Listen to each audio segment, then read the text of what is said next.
And last but not least, we'd alluded to this last week. We were going to talk about Cash for Clunkers, that program that came out where the government decided that anything 1984 or newer that wasn't worth a whole lot of money or was high, it burned a lot of fuel or wasn't that great of a car, they would give you $3,500 to $4,500 for it. So no matter what condition it was in, no matter what the car was, they would give it to you. They would give you this. So they give it to dealers, and then dealers would pass it on as a rebate to the buyers. And, of course, everybody was up in arms that all the classic cars were going to be gone. And, of course, that really did. The government paid out $2.85 billion between 3,500 and 4,500 cars.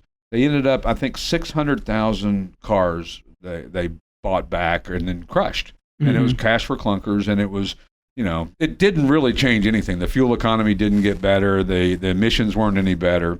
But there's a list out on the internet of every car that was in the program and got crushed for it. I had a small car lot, and it took a lot of the really affordable cars that were $1,000, $2,000 cars. They were gone too. Yeah. That's right. So the most destroyed, 1995 through 2003, Ford Explorer or Mercury Mountaineer. Wow. 46,000 of those were done. The 96 through 2000 minivans, Chrysler, Dodge, Plymouth, 23,000 of those. The 93 through 98 Grand Cherokees, almost 20,000 of those. But some of the outliers. Yes, I remember. 87 Buick GNX. I remember it well. Yeah, and there was only one, and it must have been in hideous shape. Right. I mean... a 97 Aston Martin DB7, a 97 Bentley Continental R, some Maserati bi-turbos, which is not surprising. Questionable. Yeah, those were.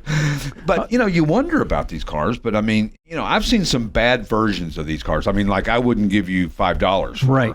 And then, of course, there was an 850 BMW, some TVRs, some F-150 Lightning Fords. Wow. And, of course, in the time you think, oh, those weren't collectible cars. But in 25, 30 years, even now, some of those are collectible. What they're going to be in 25 or 30 years. I mean, you think about cars back that are 50 years old now. That's right. And you'd just like to have, you could just have the VIN plate of it.